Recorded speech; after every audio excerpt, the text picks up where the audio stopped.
하나님 때문에 행복한 한 해가 되기를 주의 이름으로 축원합니다. 오늘 우리가 야곱의 베델이라고 하는 말씀으로 함께 은혜를 나누고자 합니다. 이 야곱의 베델, 좀 뭔가 제목이 이상하기는 한데요. 오늘 말씀을 통해서 이 야곱의 베델이 어떤 의미인지를 함께 살펴보려고 하는데요.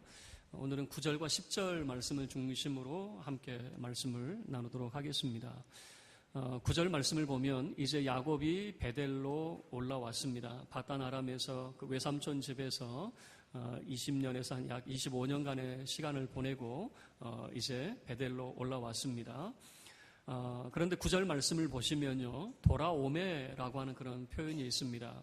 이 돌아오매라고 하는 것은 누구 입장인가 좀 생각을 해봐야 돼요. 야곱의 입장이라면 올라가매라고 하는 게 맞겠죠. 베델에 올라가매 이렇게 해야 되는데 돌아오매라고 하는 그런 표현인데 이것은 하나님의 입장인 것 같아요.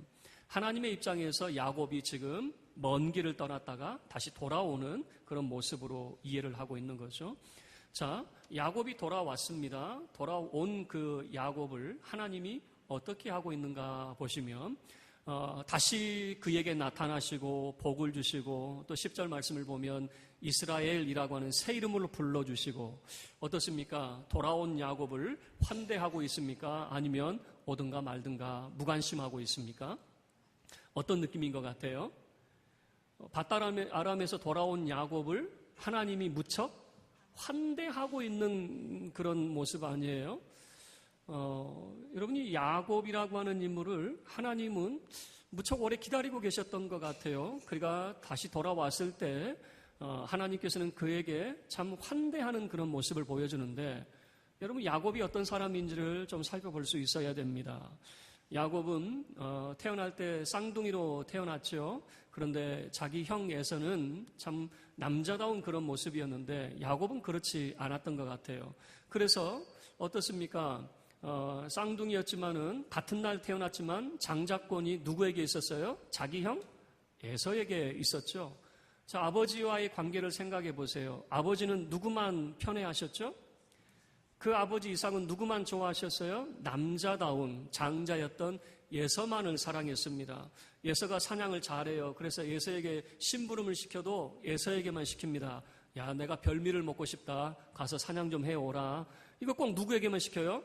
야곱에게는 묻지도 않아요. 예서에게만 시켰어요. 나중에 축복을 주려고 할 때에도 누구만 살짝 불러요? 예서만 살짝 불러다가 너 별미를 해와. 내가 너에게 마음껏 축복할 수 있도록 별미를 만들어 와라고 하는 이 아버지는 야곱에는 안중에도 없었어요. 아버지의 사랑을 받지 못했습니다.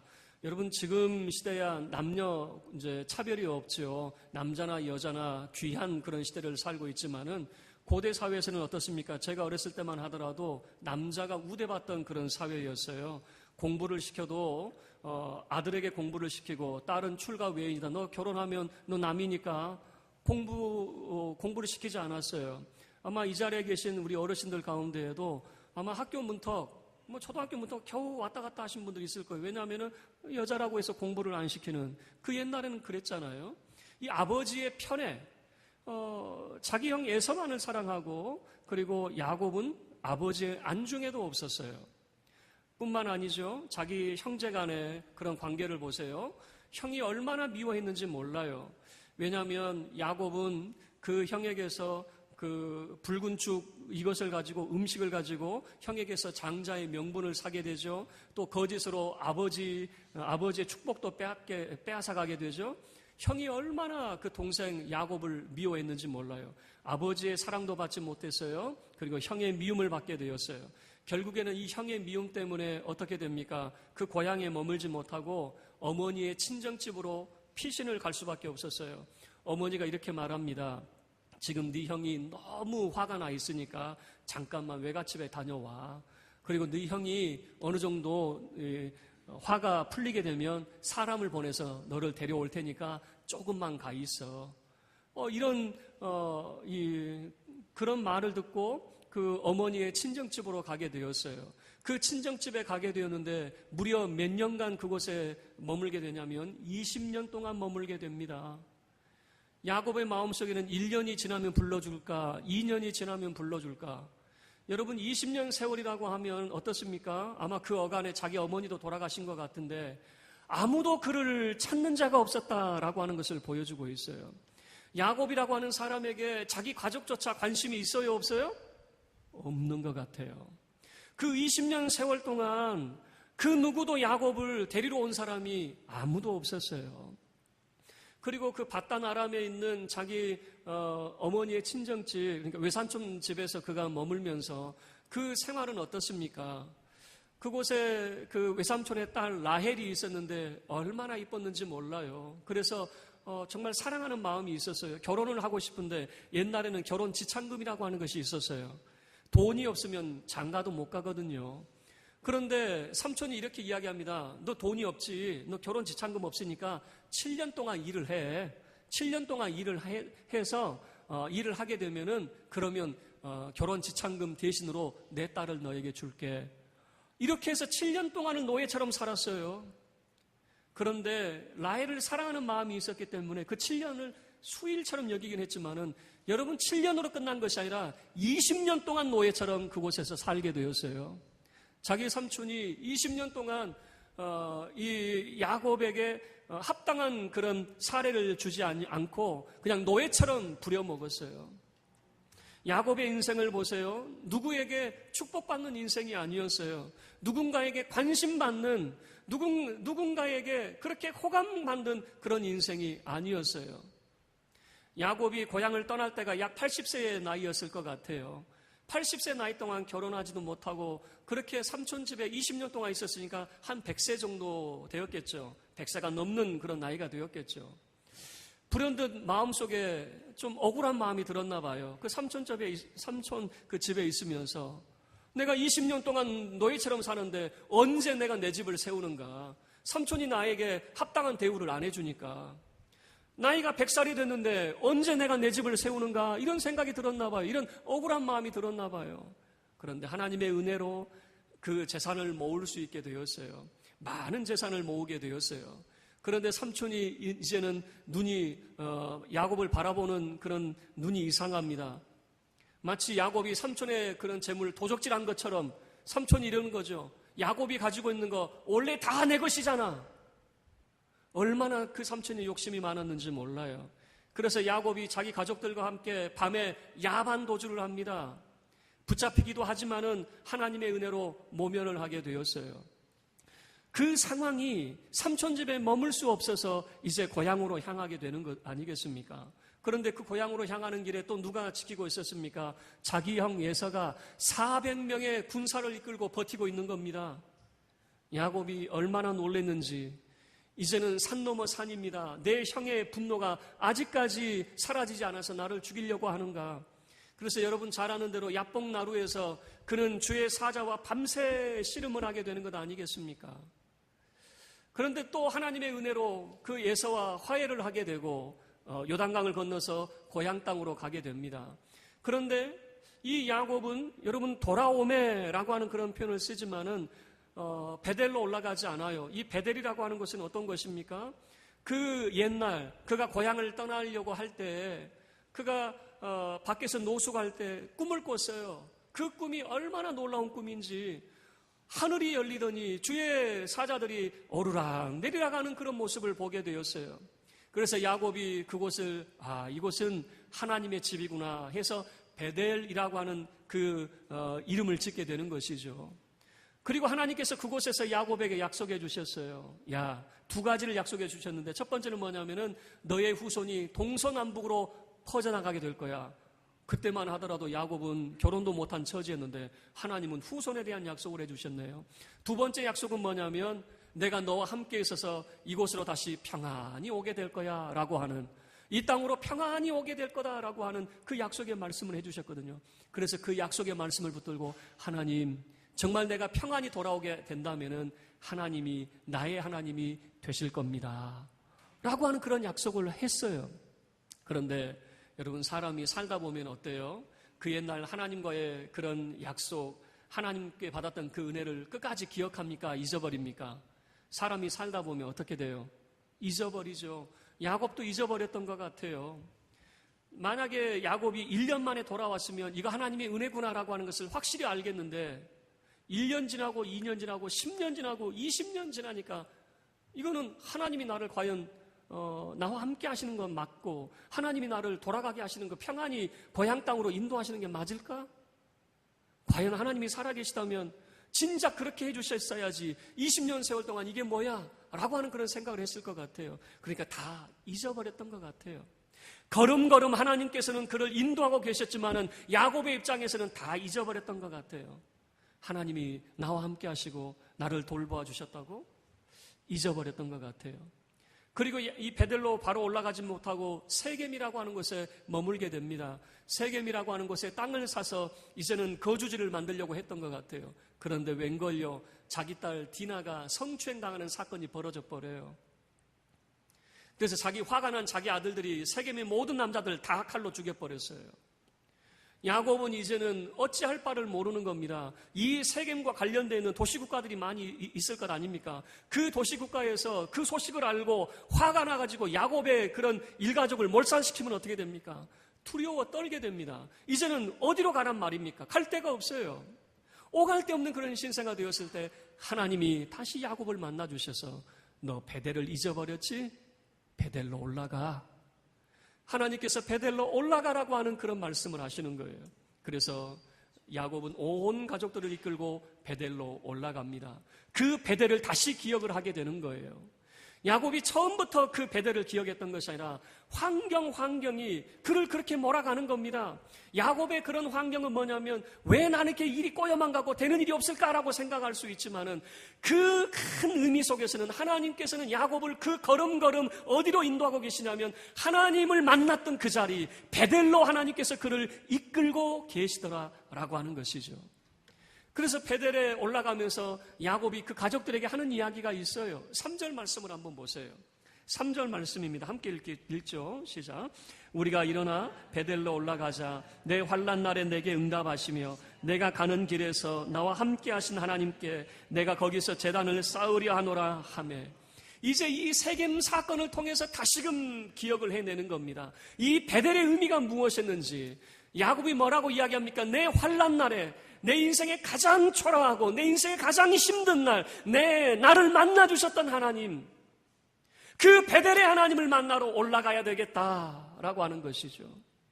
자기 인생의 정말 처절한 밑바닥 가운데 아무런 소망이 없던 그 시절에 나를 찾아와 만나주셨던 그 하나님, 내 환난 날에 나를 만나주셨던 그 하나님 만나러 가야 되겠다라고 하는 것이죠. 그리고 야곱은 그 베델로 올라가게 되는 거죠. 그런데 9절과 10절 말씀을 보시면 분명히 야곱이 베델로 올라가는 이 야곱의 입장에서 갑자기 돌아오메라고 하는 하나님의 입장으로 바뀌어 가고 있는 겁니다.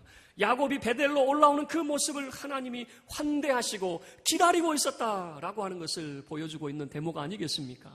자, 9절 말씀 함께 읽겠습니다. 시작.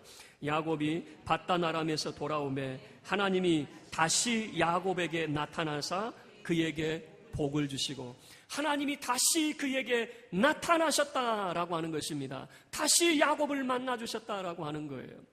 여러분, 성도가 어려움을 겪는 이유는 뭐냐면 영적인 무지함 속에 있기 때문에 그렇습니다. 여러분들이 은혜 가운데 있으면요, 어려움도 어려움이 아니에요. 다 하나님의 은혜로 다 이겨낼 수가 있습니다. 그런데 삶의 어려움을 겪는 이유는 뭐냐면 영적인 무지 가운데 있기 때문에 그래요. 기도가 안 되기 시작합니다. 예배의 은혜가 안 되기 시작합니다. 마음이 불편해지기 시작합니다. 그러면서 점점 영적인 어둠 속에 매이게 돼요. 그러다가 큰일이 발생이 되는 겁니다. 정말 상상할 수 없는 세겜성에서 벌어졌던 그런 일들이 벌어지기 시작을 하는 거예요. 그때서야 다시 하나님을 찾게 되는 겁니다. 자기 힘으로 감당하기 어려운 일이 발생될 때에 하나님을 찾게 되는 것이죠. 그런데 그곳에 올라갈 때에 다시 하나님께서는 그를 만나주시더라라고 하는 것이죠. 그 세겜성에서 이 어려움을 어떻게 이겨낼까라고 그는 생각했을지 모르지만 그가 그 베델로 다시 올라갔을 때에 하나님은 기다렸다는 듯이 그를 다시 만나주시는, 다시 나타나사라고 하는 그런 표현을 쓰고 있는 거죠.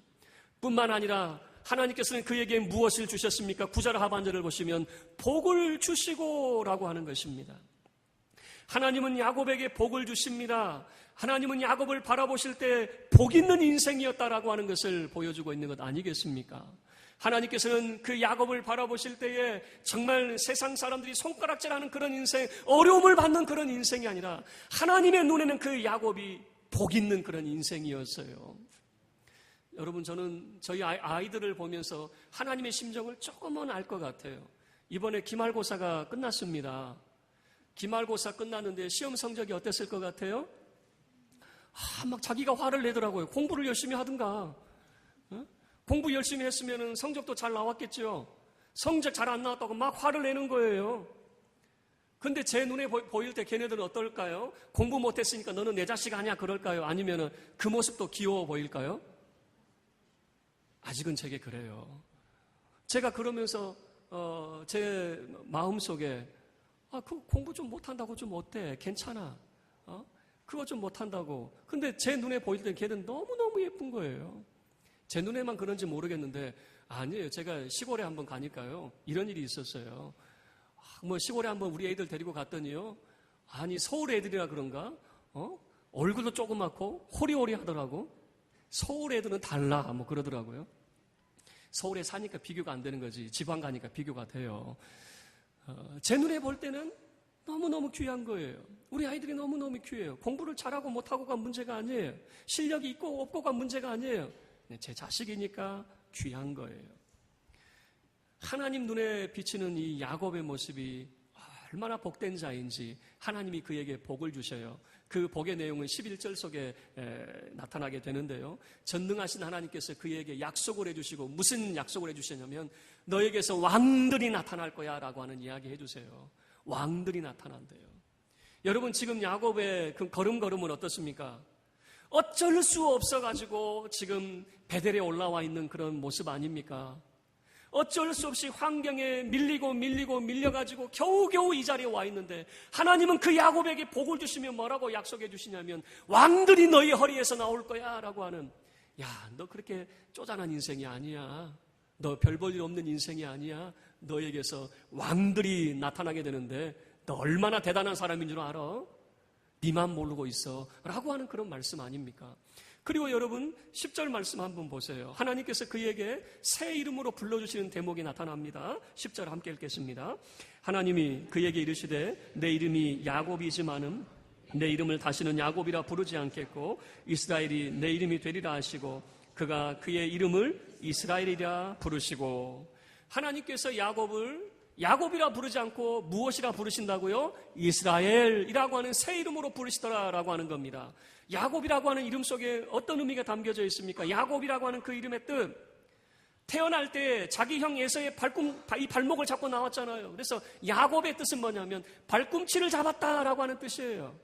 그리고 그 야곱의 인생이 자기 형을 속이고 아버지를 속였잖아요. 그래서 은어가 생겼어요. 야곱 그러면 속이는 자, 거짓말하는 자. 그래서 사람들은 야곱을 부릅니다. 부모도 야곱을 부릅니다. 야곱아 부르는데 그 의미 속에는 거짓말하는 사람, 늘 사람 등치는 사람, 저 못된 사람.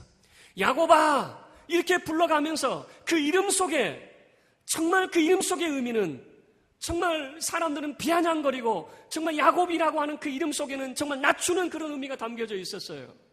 사람들은 야곱아 그렇게 부를지 몰라도 하나님은 그를 무엇이라 부르신다고요? 이스라엘아 라고 부르신다 그 말입니다.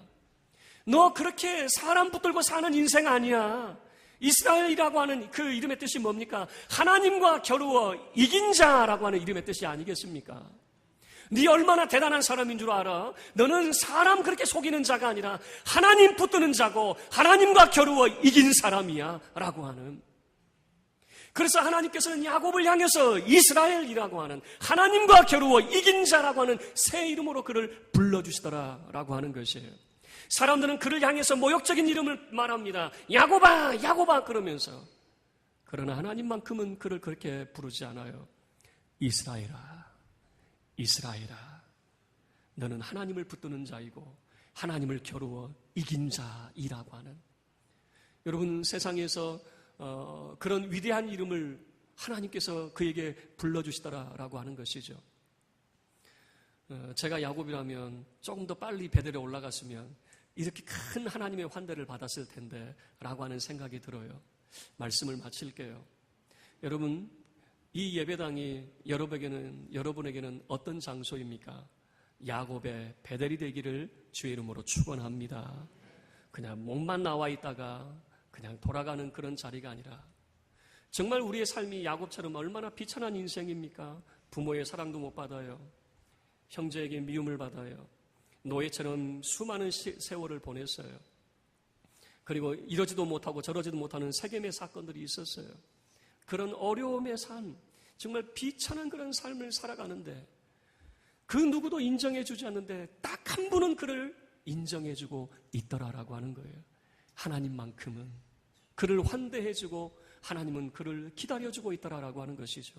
그가 베델에 올라왔을 때 하나님께서는 그를 만나주셨고 그에게 복을 주시고 새 이름으로 그를 불러주시는 그런 놀라운 은총의 자리가 베델의 자리였습니다.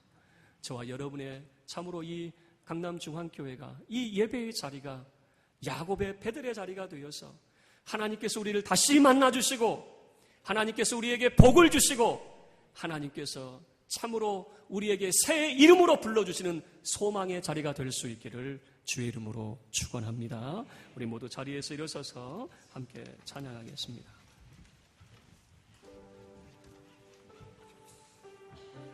우리 1절과 4절로 찬양하겠습니다.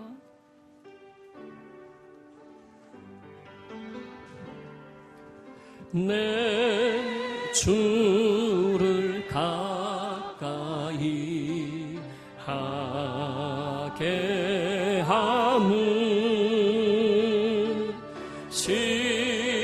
십자가 짐 같은 고생이나 내 인생 소원을 늘 찬송하면서 주께 더 나아가기 원합니다. 야곱이 삼게요. 야곱이 잠깨요. 일어나는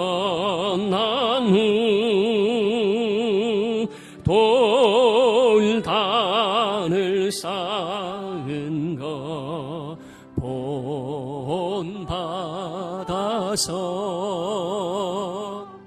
숨질 때 되도록 늘 찬송하면서 주께 더 나아가기 원합니다. 아멘.